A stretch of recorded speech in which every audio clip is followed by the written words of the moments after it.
Welcome to Apologetics from the Attic, the show that seeks to teach and defend the Christian faith in a post-Christian culture. And now, broadcasting from an attic in an undisclosed location somewhere outside of Pittsburgh, Pennsylvania, here is your host, Dave Lewis. Hello and welcome to another edition of Apologetics from the Attic. This is Dave Lewis coming at you on this March 14th, 2020. I'm wondering what everything's going to be locked down, what other stuff's going to go on today with the coronavirus. So in light of that, wanted to give you some content if you're stuck at home to listen to, watch, think about. So today, I have two topics I want to cover. First, and main topic is I want to start to go over the Christian rapper Flame and his conversion from Calvinism to Lutheranism. I first noticed this. I saw Jordan Cooper's interview. I didn't watch it yet, but I saw it. I saw it come through a feed, and I heard a couple people mention it, that he was on with Jordan Cooper, who I have friends that know him, that went through Geneva College with Jordan, and Jordan also had and I don't know if you want to call it a conversion, I don't know if that's the proper term or not, but moving from Calvinistic perspectives on things to Lutheran perspectives on things. And I'm very sympathetic to what Flame is talking about in this album.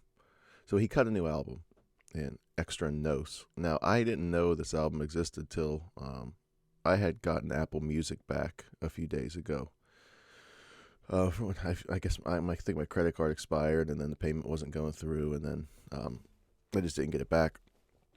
And then I got it back, and I was searching through, and I saw this album called Extra Nos by Flame, and I saw it was dated 2020, and I was like, oh, what's this? And I kind of had forgotten about the Jordan Cooper interview that I was intending to watch, and then lo and behold, I listened to this album, and it's all about him talking about why he's not a Calvinist anymore, and the problems he found with Calvinism, and how Lutheranism answered his problems. So I want to go over this. Like I said, I'm very sympathetic to a lot of this. So a little bit of my spiritual autobiography. Before I became Reformed, my first dipping my toe into any kind of historic Protestant Reformation theology was Lutheranism. Those of you who are Lutherans who might stumble upon this, C.F.W. Walther's book, The Proper Distinction Between Law and Gospel. That was a revolutionary book for me, and I read that book back in 2002. I got my hands on that book, 2002, 2003 possibly. And my copy I bought originally, I lent to someone, and I don't know where it is. Anyone ever do that?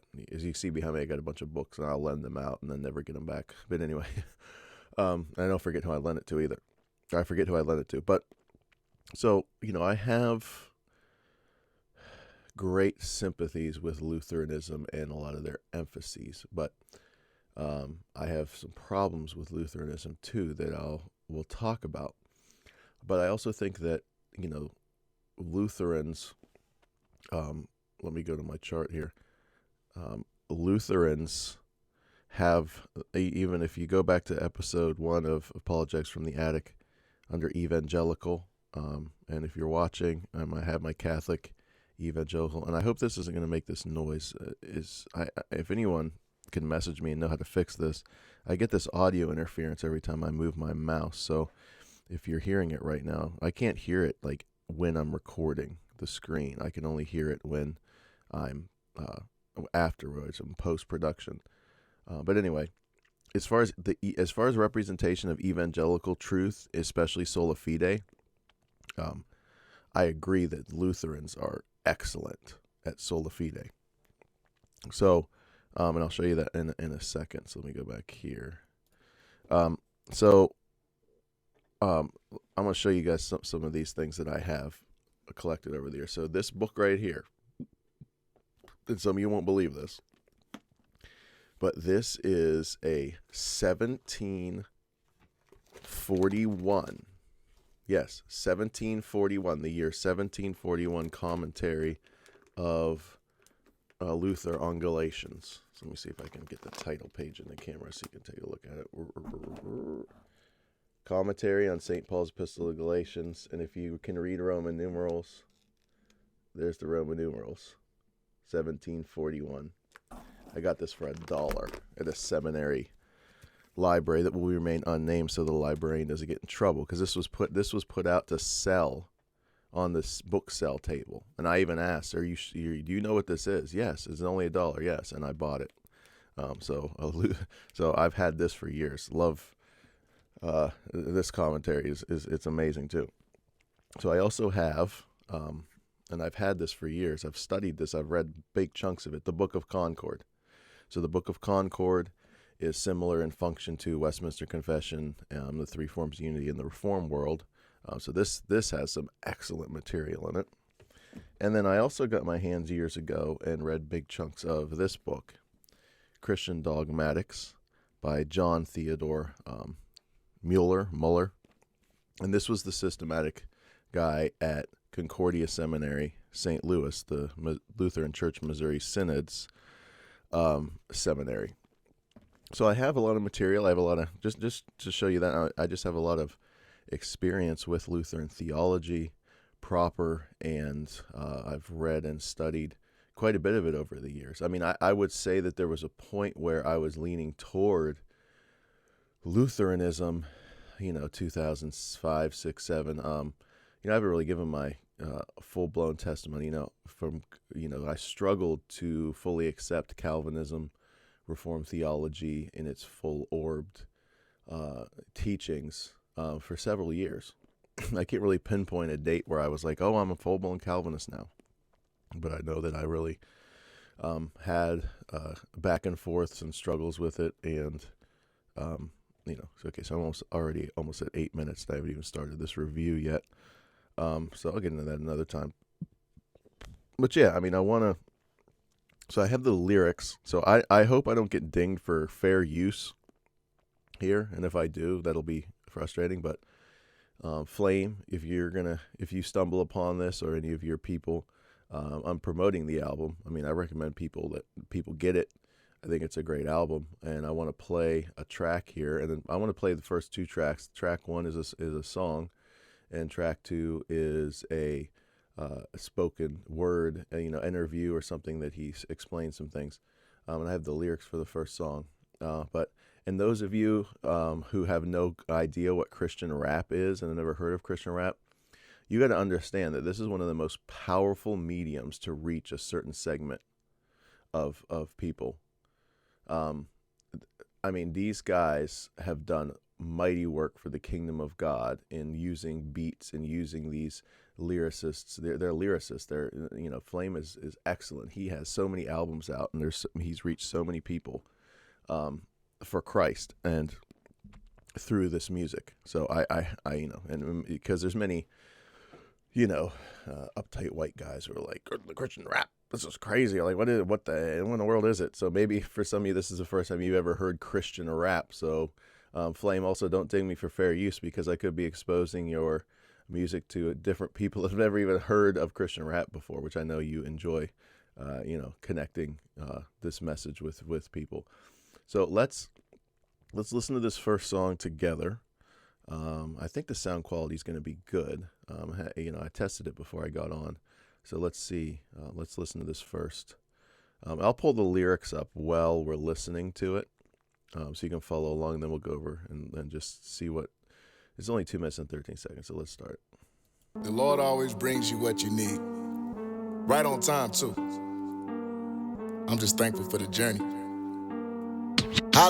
Hollin', hallelujah, God, it came in the nick of time. Calvinism was sublime, rescued me from my decline. Bigger picture painted God, scripture get prioritized. Pussy fit my introverted, nerdy, burden, quirky side. I'm persuaded by the Bible, Mr. John.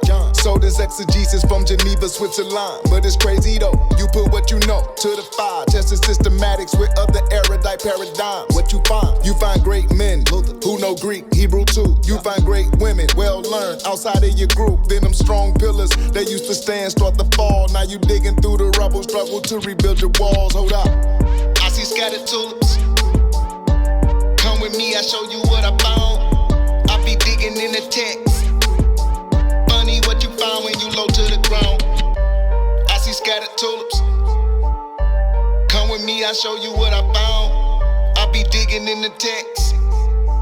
Funny what you find when you low to the ground. Hollin', I can't take it, God, nah, I need some peace of mind. Tulips seen on the ground, they eisegeted Romans 9. From what used to seem like the biggest thing at the time, God's sovereignty start really shrinking God down in size. I'm predestined, right? Let's assume I'm one of the elect at a low point. Life a mess in the flesh, where you find me at? Introspecting, trying to check. Looking deep within myself, trying my best to assess. Was I genuine? Am I regenerate? Better yet, was I ever really with him? Will he hit me with Matthew 7? Let's be clear, we justified by faith. Maybe Mr. Calvin, that sanctification out of place, I don't know.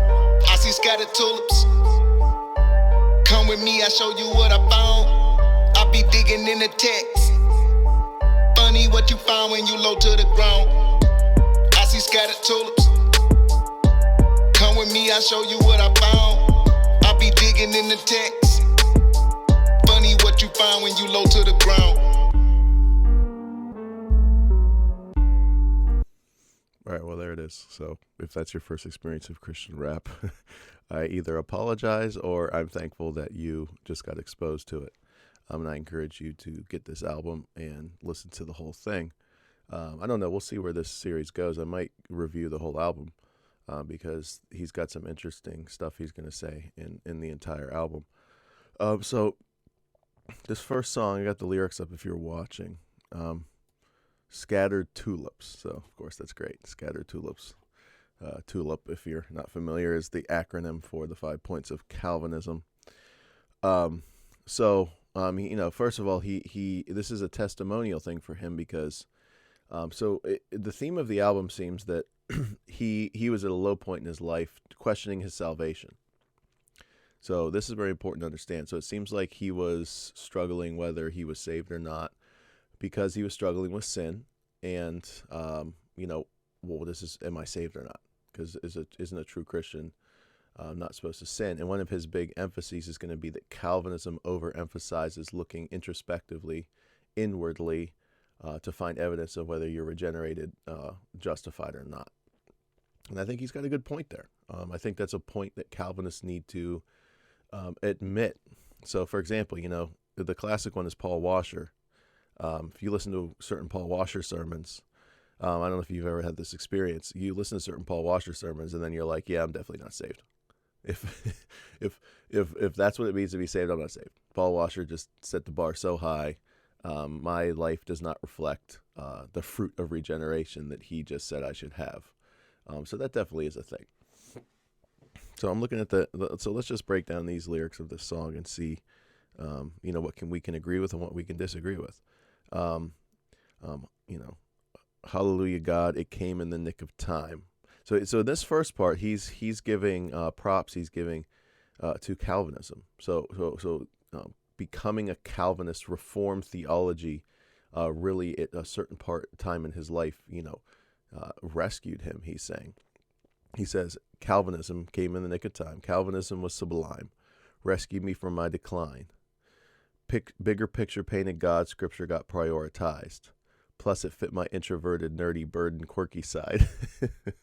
So he's saying, that the sublime nature of Calvinism, its emphasis on the glory of God and the majesty of God, which is true. R.C. Sproul's book, The Holiness of God, which many from an earlier generation credit as what led them by the hand into Calvinism, because Dr. Sproul had such a wide, huge view of God and his majesty and his glory. And I agree. I mean, that's one of the glories of Calvinism, as opposed to modern evangelicalism that shrinks God way down to just, as they say, the moralistic, therapeutic, deistic God. And then, of course, this priority of Scripture. It's many times Reformed Calvinistic churches that emphasize the public reading of Scripture, the verse-by-verse exegesis of Scripture. Although sometimes I get fed up with certain Calvinists that are like, unless you're exegeting a book of the Bible verse by verse, you're not truly Calvinistic enough. You can't ever do topical sermons. But anyway, Scripture is emphasized. And then, this line, plus it fit my introverted, nerdy, bird, and quirky side. So the stereotype that Calvinists are, nerdy and, introverted and quirky. And then Paul Washer makes fun of the skinny jeans wearing Calvinists who think it's trendy and sit around in coffee shops and we read Wayne Grudem and, so that's funny. I'm persuaded by the Bible, Mr. John sold his exegesis from Geneva, Switzerland. So he's saying he's persuaded by the Bible, but it's because also of the exegesis of John Calvin.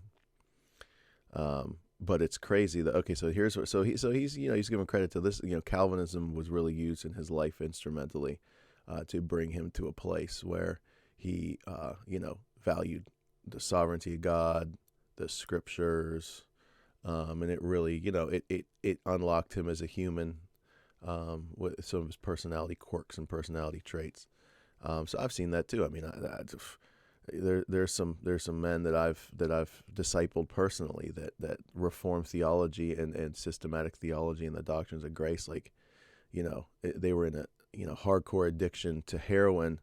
And then, a couple months into working with them, they are wanting to read Spurgeon and Calvin and Pink and, Sproul. And they're just like getting into this. And it's just like you see them come to life. Now you have to be careful, and this is what is Reformed theology the 5 points of Calvinism, the gospel? No. So you got to be careful. You got to you got to emphasize more imputed righteousness and sin and the three uses of the law and the distinction between law and gospel and alien righteousness and faith alone and many of these things. So then he says, you put what you know to the 5, test the systematics with other erudite paradigms. So this is where, okay, so he got to a place where, he just maybe assumed the 5 points of Calvinism, maybe just got swept up in the hype of it all, which is easy to do because, and Leighton Flowers talks about this all the time, Calvinists dominate the airwaves, they dominate the book publishing, they dominate a lot of things. So, you got Piper, Sproul, MacArthur, Washer, and once you discover these men, and then you discover, all the writings of Calvinists over centuries, you kind of go, wow, like this is, all there is, and this must be true because there's so many other people who teach it. And I think Leighton has a video entitled something like, why are all the best preachers Calvinists? Not best, but like why are all the notable preachers Calvinists or something like that. And then so he says, well, there's other paradigms out there, which this is part of learning, and this is what puts young Restless Reform, young Calvinists at risk. If you're listening to this, if you've never studied, other things like Lutheranism, for example, and you could get swept up into it because, you can get blown and tossed by the wind. And I remember being like that. I remember, early on in my mid 20s, I would get swept up by any kind of complete sounding, appealing systematic, and I would just be like, oh, this sounds better. I had my N.T. Wright phase. I had my, fooling with Lutheranism phase. I had my Anglican phase. It's just a lack of maturity, but also God used that to give me a more full, well-rounded, well-orbed understanding of things, which I'm thankful for because I have a lot broader of a picture of the body of Christ in church history than I would otherwise. You find great men. Okay, so he's going to test the 5 points by these other paradigms, and then his question, what do you find? You find great men, Luther, who knew Greek, Hebrew too. You find great women well-learned outside of the group. So, in other words, if you think that Calvin, Beza, moving forward, Turretin, Hodge, Sproul, those are they're the only one. They know Greek and Hebrew. That's why they just take their appeal to authority basically. which, this could be construed as just an appeal to authority. This must be true because these men who are learned believed it, which obviously that's not a safe, like there's a place for that, like training wheels on a bike, but eventually the training wheels have to come off and you have to ride the bike on your own. So the training wheels are kind of like these men of God, these great systematic theologies, these great works of antiquity, these great, books that we can read by Calvin and Dr. Sproul and Dr. Piper and MacArthur and all these guys. But eventually you have to ride on your own, and that would be Scripture alone. You are convinced of Reformed theology because you see it taught in Scripture, not because certain people who you think have authority and have knowledge teach it. But then once he found these people outside of the group, the Calvinistic group, and by the way, in Christian rap world, there are groups of Calvinistic rappers that are very tight knit, and they cut albums together and they appear on each other's albums, and they release albums that are very systematic. If you're listening to this and you just discovered Christian rap, Shai Lin is one of my favorites. SHAILINNE. Search for him. His albums are absolutely amazing. With the way he's able to weave systematic theology and Reformed theology into Christian rap. So then he says, them strong pillars, they used to stand, start to fall. Now you digging through the rubble, struggling to build your walls. Hold up. Okay. So this is an experience. I had this experience several times. Like, I encounter a new paradigm. I encounter a new way of thinking about something, and I can have this experience where I'm like, oh my gosh, this is upending my foundations. I mean, I had that reaction to the new perspective on Paul, for example, at a certain stage in my, discipleship, where I was like, well, what N.T. Wright and them are saying is true. Like, this is crazy. Is justification by faith even true? And I had to dig through that and work through that. Like, I had my N.T. Wright New Perspective on Paul shelf over there, and in the other spot in the attic. And by the way, I don't. The reason this is called Apologetics from the Attic is because I'm on the third floor of my house, up early in the morning before all my kids and my wife get up. It's usually when I record this, early in the morning. Anyway, and it's up in the attic. That's why it's called Apologetics from the Attic. And then here's the chorus. But yeah, I mean, so I understand this experience of like, well, now it feels like it's rubble, and are all my foundations hitting the ground. And am I in danger of losing my entire faith because I trusted in this system, and I took it for granted, Calvin, and the modern guys, Sproul and Piper and MacArthur, and James White, give him a shout out. I mean, I've listened to thousands of hours of his Dividing Line program. I'm a religious listener to every Dividing Line that comes out, and and then with Calvinism, I'm one of the ones who, when I hear the Radio Free Geneva theme, I have a conniption and go crazy because he's about to review some non-Calvinist material. But so then he scattered tulips. So in other words, like, the tulip has been scattered all over the place. I don't know if his picture is just like a tulip shredded and thrown away, like it went through a lawnmower or something, and it's all over the place. I see scattered tulips. Come with me, I'll show you what I found. I be digging in the text. Funny what you find when you low to the ground. So I like that. So basically he's saying, and then he gets into this in the next verse, and then he gets into it in his next track that we're going to listen to, where he's explaining some things that he found appealing about Lutheranism versus Calvinism. So when he's low to the ground, and it seems like he had either a crisis of faith or just a struggle with sin, and what he's saying is all he learned from Calvinism is that he needs to look inward to find assurance of his salvation, and he's going to say that Lutheranism taught him to look outward, extra nos, outside of self, and the righteousness of God is outside of us, and to look to Christ alone in justification. So let's look at verse 2. Holla, holla out. Can't take it, God. Nah, now need some peace of mind. Tulips seen on the ground. They eisegeted Romans 9. Some of this stuff's so great. So of course, Romans 9, well, you Calvinists are eisegeting Romans 9, but I still believe that I have not heard a compelling exegesis verse by verse of Romans 9, except the Reformed exegesis, personally.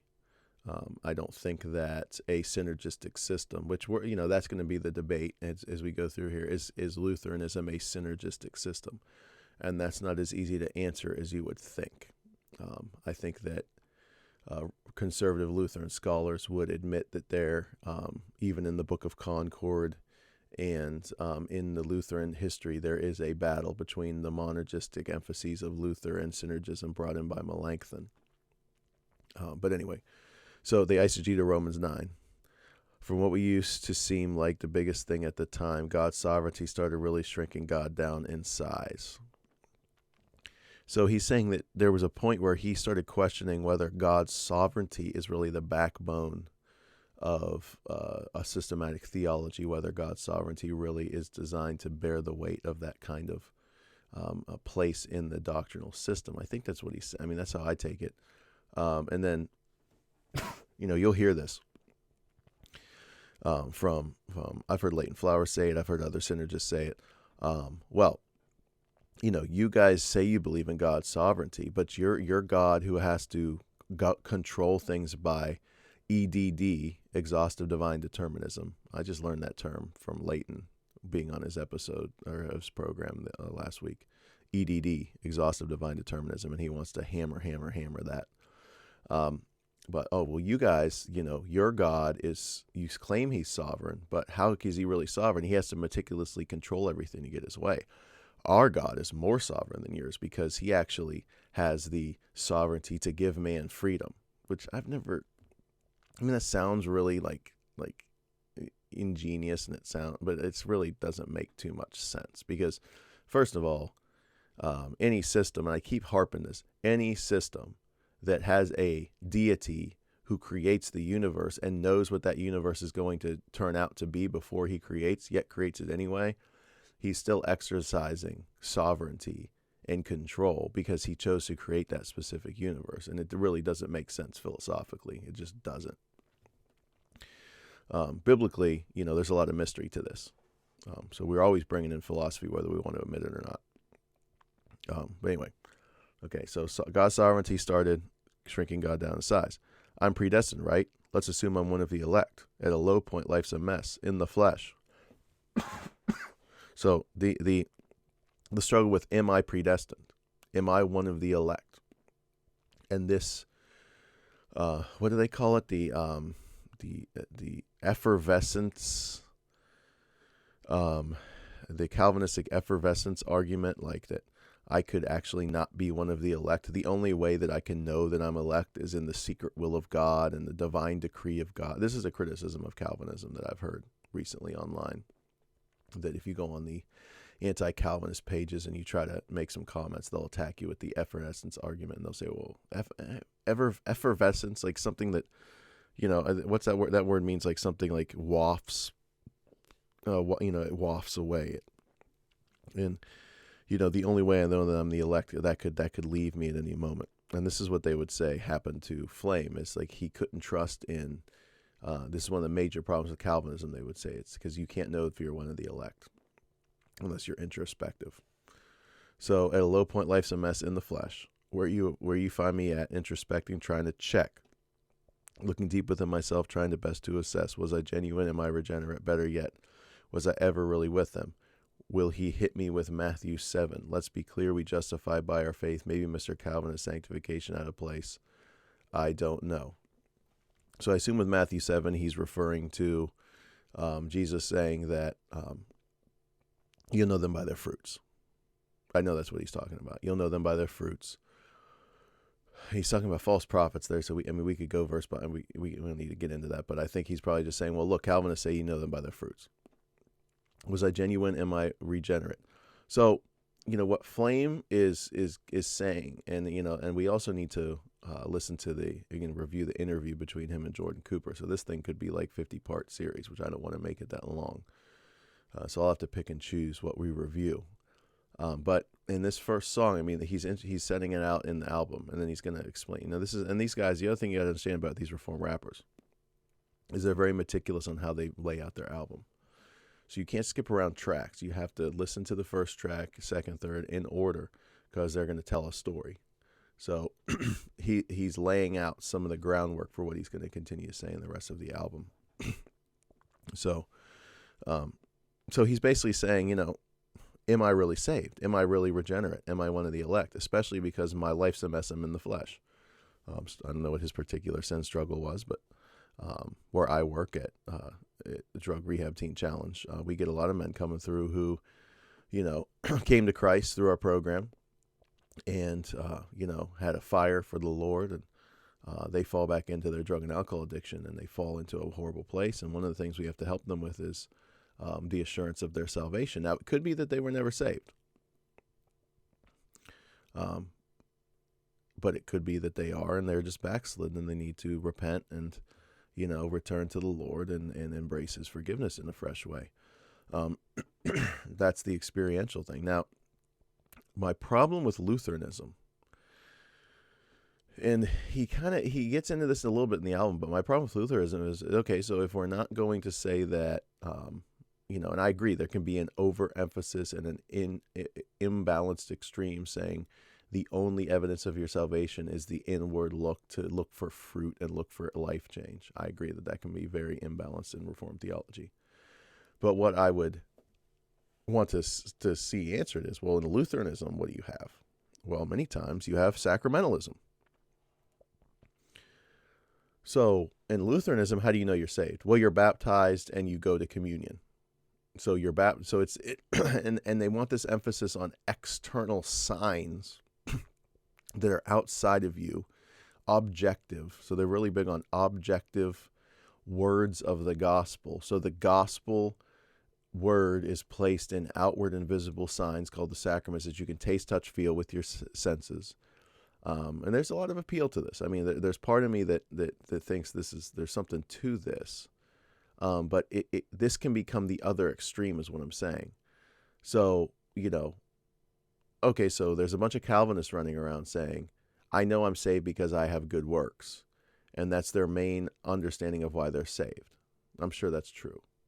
But my question is, how many Lutherans are sitting in the pews of Lutheran churches, even very conservative ones like Missouri Synod, Wisconsin Synod, good Lutheran churches, not ELCA. I mean, and most of these guys, including Jordan Cooper, would say the ELCA is a mess. The conservative Lutherans, how many people are sitting in there assuming their regeneration because they were baptized and because they go to the sacrament? So, that's a problem in their, so we could flip this around and say there's Lutherans who think they're saved. Their life is a mess living in the flesh, but they're baptized, right? So, and Lutherans do hold to baptismal regeneration. Most Lutherans hold to baptismal regeneration, some form of baptismal regeneration. They believe that you are regenerated through baptism.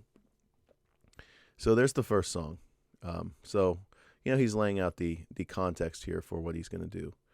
So let's see what the time is here, because there's another thing I wanted to do. Okay, so we got time to at least start into his second track. So let's do the second track. Good Works. G2A.com Gaming Weekly Sale is on. Check it and get yourself a game. You deserved it. Gotta check out an advertisement. Sorry about that. Man, I love how Luther emphasized that God doesn't need our good works, but our neighbor does. I mean, that's so weighty when you think about it, because all our good deeds, our sanctification, our skill sets and responsibilities in various roles are for the benefit of those around us, our families, society, our neighbor, right? But what makes us right with God, Paul? So that is a powerful quote. So if you're not familiar with Luther and Lutheranism, that one of Luther's big emphases in his battles with the Roman Catholic Church of his day was, the Roman Catholic Church, of course, their huge emphasis was, your works merit justification before God. Now, they would make the distinction, to be fair, that Christ is the ultimate one who merits eternal life by his work. But we, in cooperating with the Roman sacramental system, must, as the Roman Catholic baptismal formula says, when you are baptized as a baby, they give you a white robe and they say, here is the robe of Christ's righteousness, keep it blameless until the day of judgment. Keep it spotless, keep it pure. Don't let it be stained and defiled by sin. So our works, and then of course in the Roman Catholic, the height of Roman Catholic medieval theology, is that your good works merit. You can lose your salvation by mortal sin. So committing mortal sin, you can lose the grace of justification and go to hell.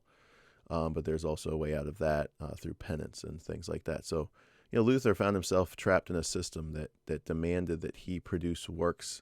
Like God needs his works.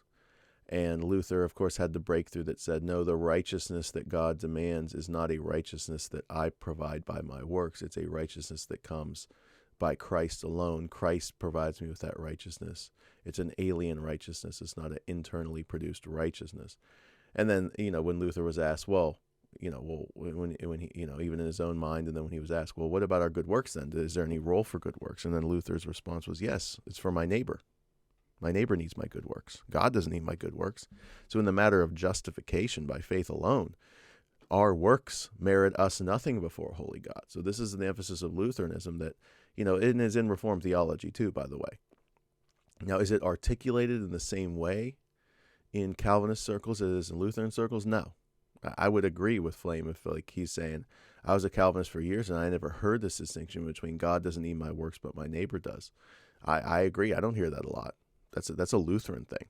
And Lutherans bang on about it too. Like you wouldn't believe. Like they love that part of Luther. Like, no, my works are for my neighbor. And I'm very sympathetic to this view. And I think, I don't think being Reformed makes it so you're like, that sounds weird. Like, no, that's obvious. Like my works in the matter of justification. Remember, theology is the art of making distinctions. If I were making a distinction between justification and sanctification, yes, my good works in the matter of justification have nothing to do with my righteousness before God. My good works should be directed toward my neighbor. Now, can this bear the weight of an entire dogmatic system in the matter of sanctification? I would say no. I would say it's a little more complicated about the role of sanctification in these matters. And this is really, the Lutheran view of sanctification versus the Calvinist view of sanctification is really what gets rubbed up on here by Flame.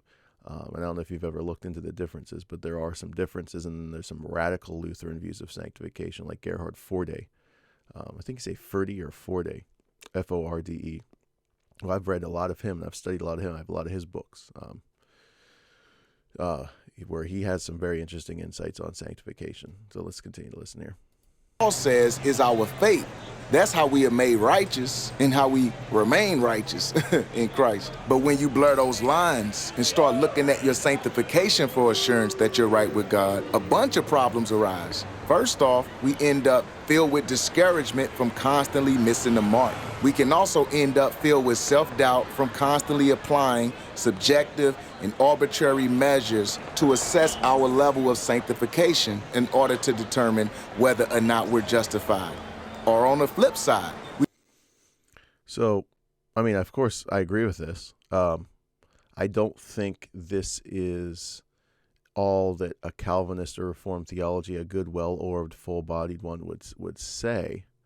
The Puritans had tons. The marrow of modern divinity and the Marrowmen and the Marrow controversy dealt with this issue head on.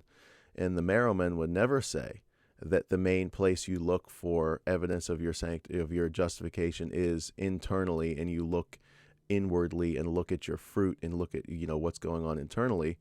Although they would say it's one of the evidences. Like certainly, I don't think Flame is saying that. I hope he's not, because if he is, he's went way too far. You don't even need to look at all internally for evidence of whether you're justified or not, or whether you're regenerated. That's just out of bounds. You just need to look outside of yourself to Christ. That's not biblical. That's very sub-biblical. The way I teach it is I would say that there is a preponderance of evidence argument for assurance of salvation. So what I mean by that is if you only focus on one evidence. So for example, this is a very good point that Flame's making here. If you're going to say that the main and only evidence that someone is regenerated is a life of good works, then you would be forced into the position of saying all Buddhists, all Hindus who live good work, Muslims, and even atheists, so anybody who lives a life of morality is saved. And of course, we would say, well, that's crazy. Well, why is that crazy? Well, because the Bible says a lot more about what the evidences are. Now, does the Bible have that category? Absolutely. In 1 John, and I think he's going to bring up 1 John. I forget. But, 1 John lays out the evidences. I write these so that you may know that you have eternal life. So, of course, the Gospel of John is written so that you may believe and have eternal life. 1 John is written to those who say they have eternal life to know that they have it. And, of course, the 1 John has several tests that have to do with moral living and right living. But they also have tests about right belief and looking to Christ. So, so I agree, though, with his point, though. I mean, you got to be careful with Reformed theology. I mean, if you're a pastor, so this also has to do with being a pastor, or just being someone who's just reading Calvinist books and getting intoxicated by the drug of Reformed theology and eating the red pill of Calvinism. And I remember that phase very well, man. And then you end up with your doctrinal knowledge being the evidence of your salvation, and the horrendous Calvinism that says, unless you understand the 5 points, that's evidence that you're not regenerated. And, if you were truly regenerated, you would understand these things. And this internal look, like I agree with him, that can cause despair. So an overemphasis on looking introspectively to determine whether you're saved or not is true. But I think we don't want to swing to the other extreme either, which I think ends up being, well, look to the sacraments. Become a sacramentalist. Now, I know a Lutheran listening, we're not sacramentalists. Well, but what is so we look to the gospel, we look to the word, and we look to Christ alone. And I don't think that's a non-Calvinist position. I think Calvinists teach that all the time. I know I teach it, and I know I believe that. And I know that my ultimate assurance and hope is found in Christ, outside of myself. I'm not going to stand before God on the day of judgment and bring forth my sanctification, my life of good works as something to justify me. I know those are fruits and evidences, but I understand where he's coming from. If you're only looking at the internal changes to know if you're justified or not, you can fall into that type of despair. Let's keep listening. So he's going to talk about now the other end of looking at your work. So it's either despair or, this is a Lutheran thing. It's a great thing. It comes from Luther. The law, like measuring yourself by the law, either creates despair, self-righteousness, and I don't think he gets into the third one, but bold sin. And that's in the small called articles.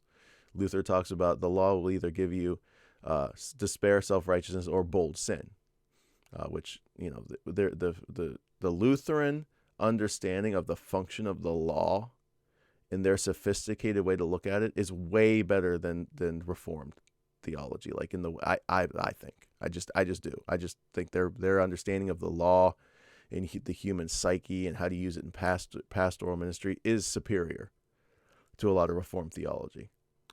Now, is there Reformed theology out there that understands those distinctions and applies them pastorally? Yes, but I think Lutherans do it better, personally. We can be filled with self-righteousness as a result of fulfilling some criteria we created, and then in turn cast judgment on others who don't check our specific boxes.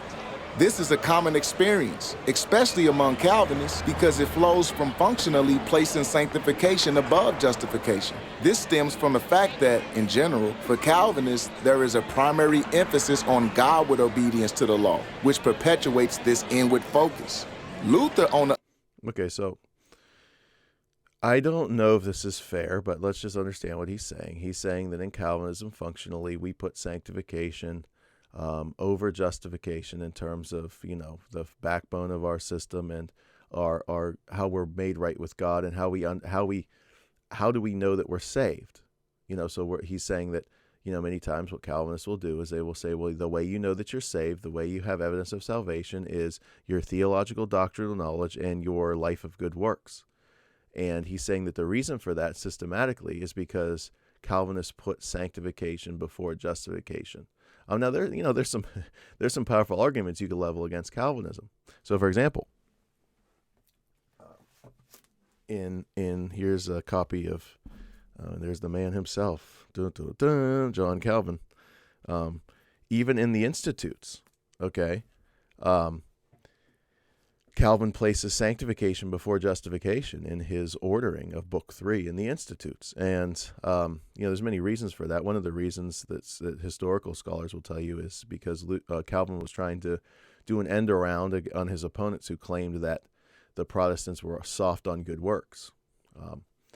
And there's other reasons more sophisticated about, Calvin's understanding of biblical theology and the architectonic principle that he was working with and stuff like that. But Flame has a point here too. Well taken.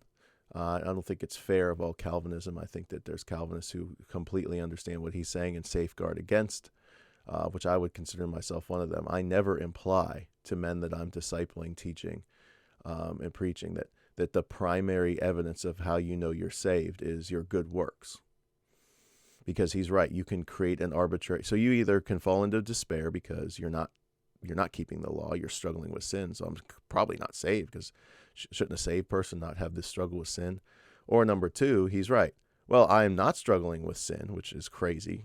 You need to put yourself under you need to raise the bar of the law a little higher if you think you're sinless. Or, I'm doing this, and these certain besetting sins are not in my life anymore, so I'm certainly saved now. And then you start judging other people who struggle with besetting sins, and, well, you must not be saved, brother, if you're still struggling with that sin. So I agree, that's self-righteousness. Now his explanation for why this is interesting. So let's continue.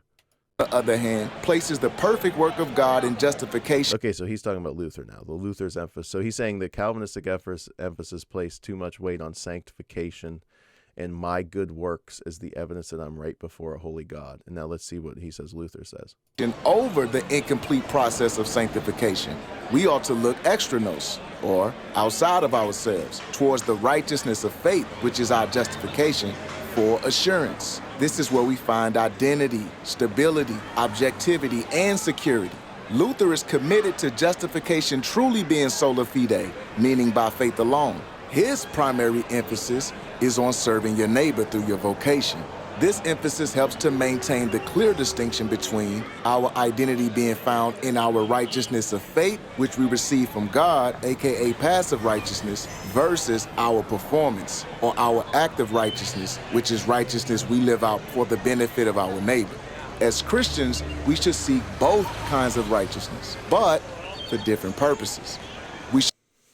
So later in the album, he credits Dr. Joel Bierman, who teaches at Concordia St. Louis and Concordia Seminary. And just full disclosure, I listened to every single episode or recording of his systematic theology class that he taught. And the guy is an absolutely excellent teacher. And knowing that's coming, like everything he's saying is Dr. Bierman, like through and through. And he's excellent at explaining some of these things. And I think Flame is correct here.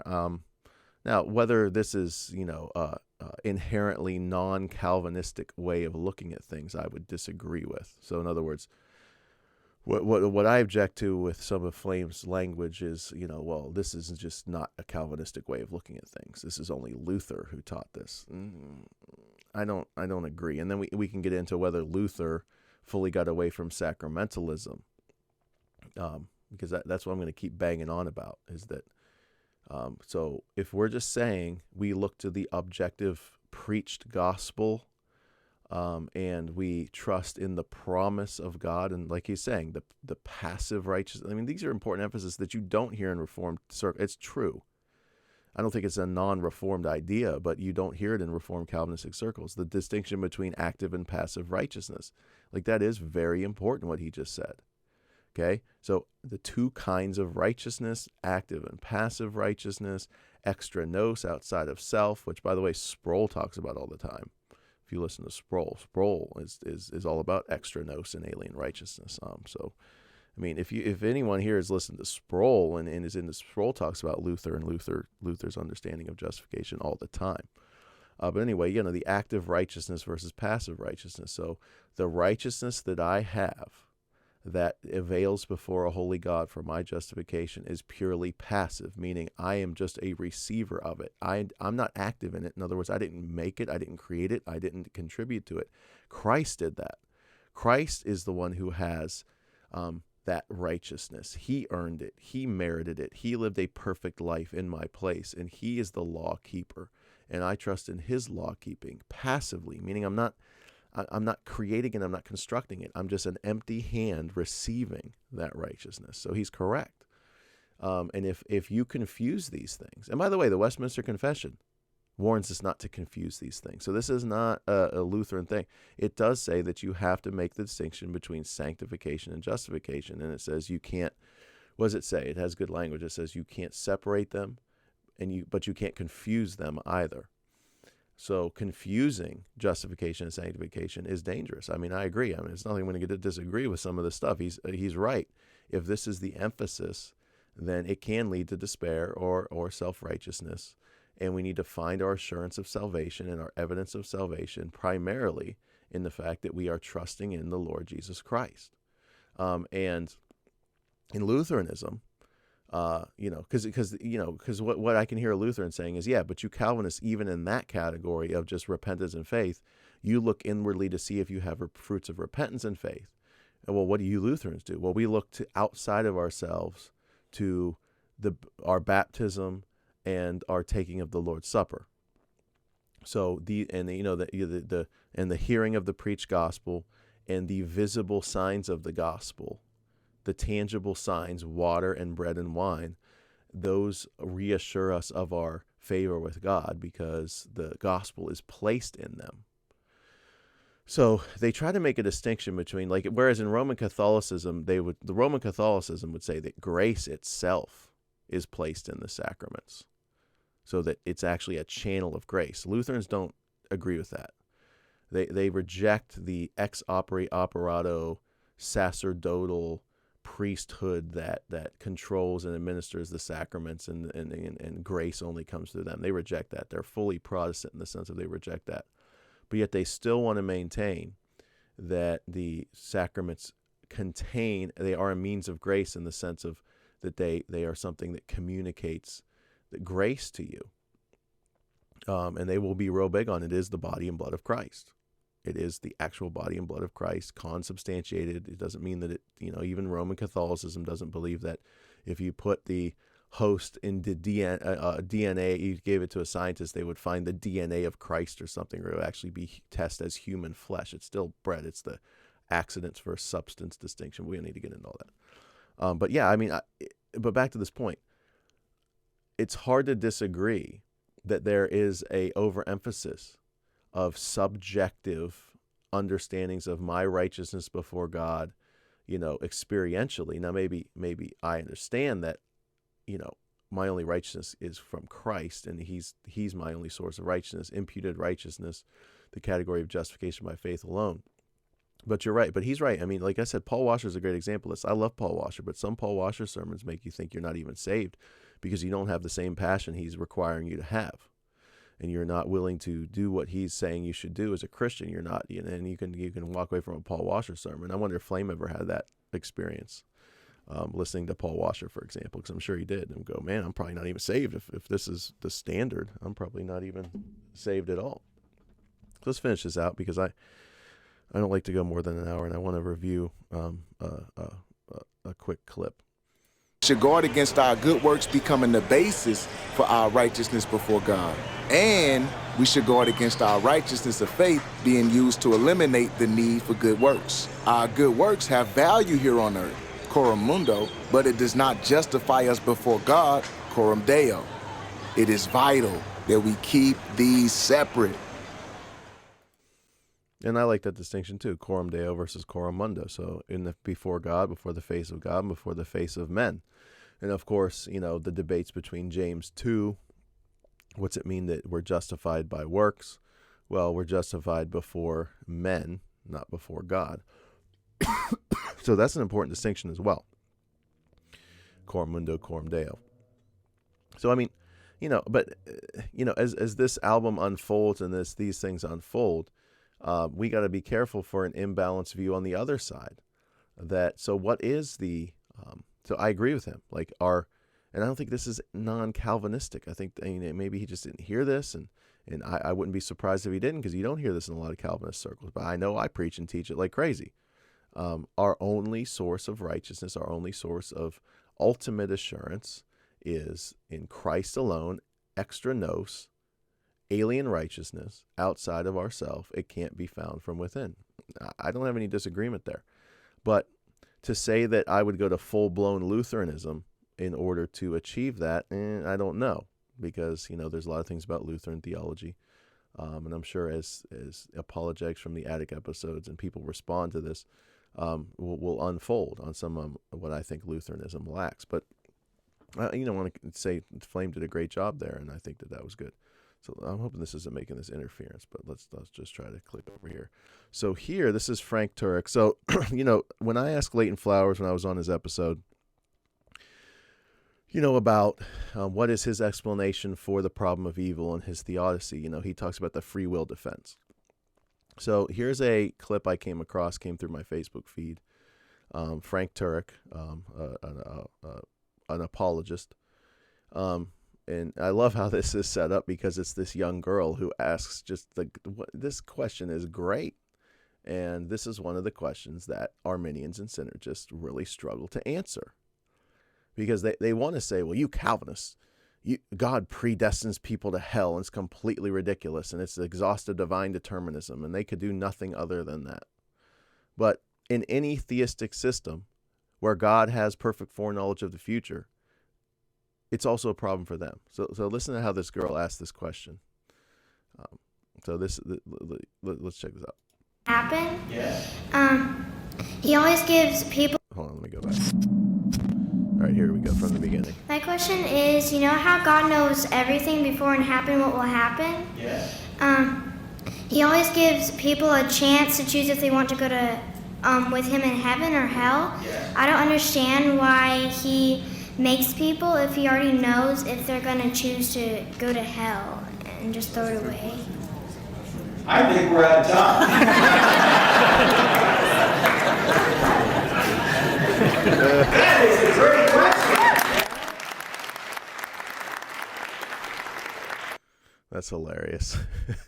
I'd be intimidated too if I was Frank. Like, oh my gosh, this little girl just asked this question. So what's her question? Her question is, if God has perfect foreknowledge and he knows someone named John Smith will never accept the gospel. So like in their system, it's about libertarian freedom and free will, and that's the backbone of their system. That God has given people this libertarian freedom where they can choose or not choose, and that's like basically what gives shape to God's decree, which is what you're going to hear Frank Turek say. But anyway, she's basically asking, well, can't God just not create John Smith? Because it seems like it's a form of predestination. You might think you've gotten out of the dilemma, but you haven't. You still believe that God created people who he knew would go to hell. So he created someone with perfect foreknowledge that they would never accept the gospel, no matter how much they were pled with, no matter how much people prayed for them, no matter what happened, no matter how many times they heard the preached gospel. They're never going to repent and believe. They're going to go to hell, but God created them anyway. Couldn't he just chose not to create that person? I think so. I think it's a powerful question that that synergists and provisionists struggle to answer. So let's hear his answer to this. Yeah, it's a great question. Why did God create people he knew would go to hell? Right? That's basically the question. Well, a couple of things we might say about that. First of all, when God elects to create this universe, he knows how it's going to turn out because he's outside of time. He knows the end from the beginning. But the people that believe and the people that don't believe in this universe are freely doing so. So somebody like, say, Billy Graham, who was a great evangelist for many. So here's the first problem. So whereas with, classical theists like a Thomas Aquinas, Augustine, Calvin, they had a very robust understanding of why it is that God has this knowledge. Because he's outside of time, and just by de facto default, God knows the future. Well, how does he know the future? Well, I don't know. It's a mystery. We just know that he does. That's what you'll hear. Well, that is not, like, for example,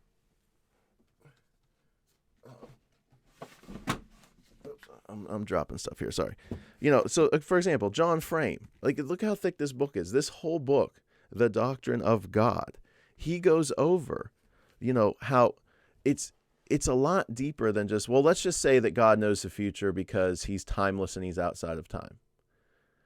No, this has to do with God's divine decree, his nature, his aseity, his self-existence, the triune God in eternity, and then there's so much more to it. So a lot of times it's like, are you going to do the hard work to study someone like an Aquinas and look at John Frame's work and look at these works that really dig into classical theism? Because it seems like a lot of that stuff just gets, no, that's too philosophical. That's philosophy. We just go by the Bible. But no, there's a lot more to why it is that God possesses knowledge of the future.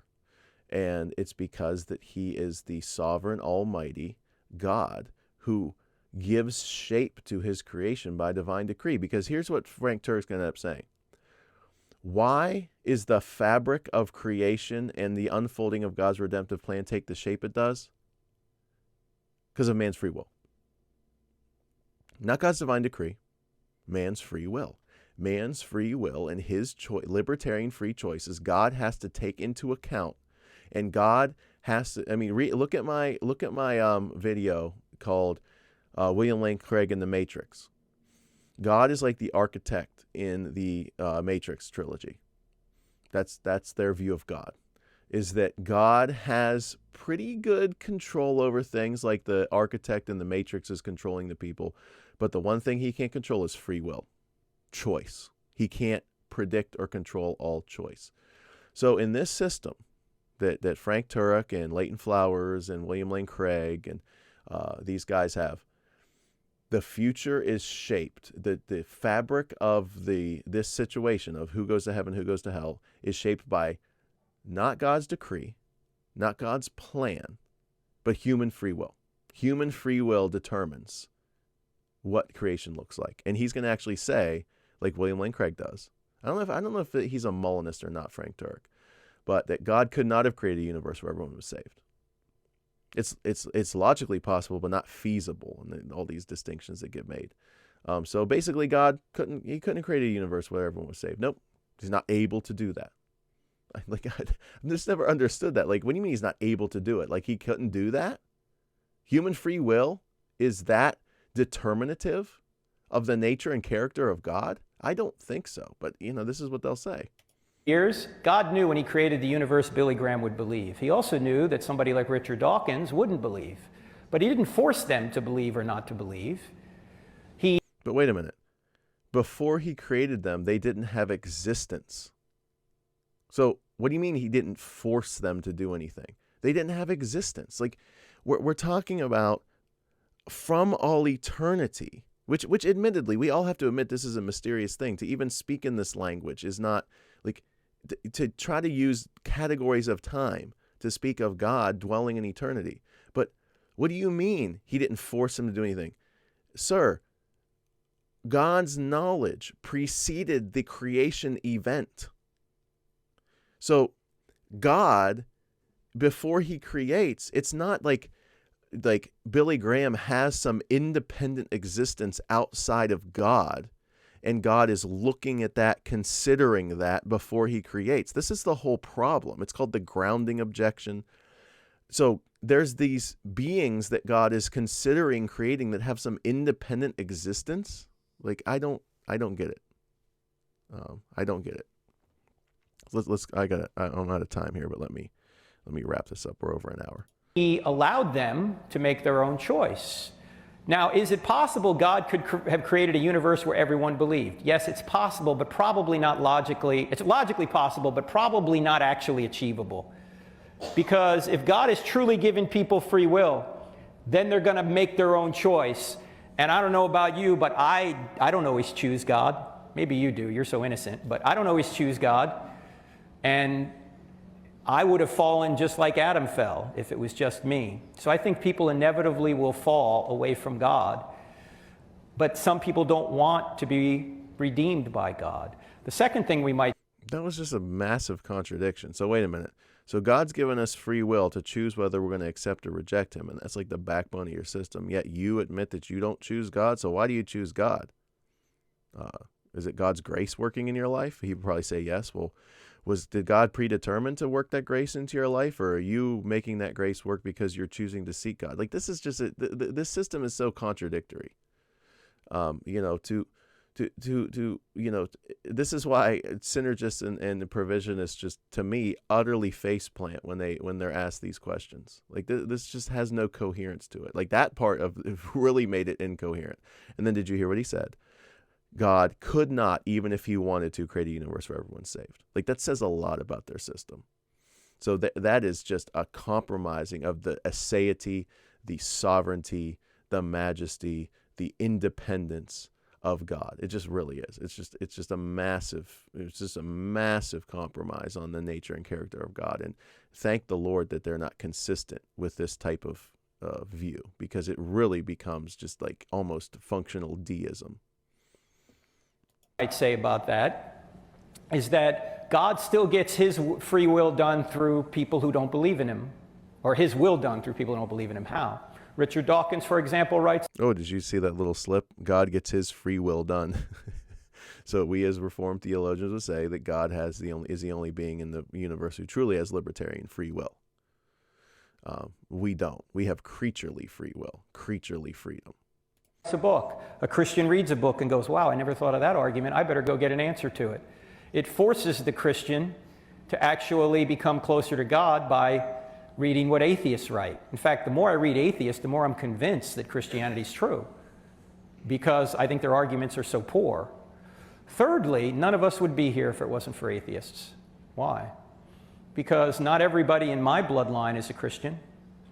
Right? I maybe had grandfathers or great-grandfathers or grandmothers or whatever in my bloodline. I wouldn't be here if it wasn't for atheists. So there's a lot of reasons why God would have allowed people to freely choose not to trust in him. If he forced people to trust in him, then they wouldn't really be free creatures, and this wouldn't be a moral universe to begin with, would it? Okay, so that last part didn't really, why are there atheists, and atheist arguments are bad? That really didn't. So basically his answer to the girl's question is, well, God couldn't have created a universe where no one went to hell, and God gives people free will, and free will is the rock that God made that's too heavy for him to lift. So, and free will is this cosmic law. Like, this is just, this is how I sum it up. So libertarian free will, giving creatures libertarian free will, is like almost a cosmic law that pre-exists or exists alongside of God. So when God is considering creating, it's almost like he has to pull out the how to create a universe manual. Rule 1. I'm God. Rule 1. Everyone must be given libertarian free will.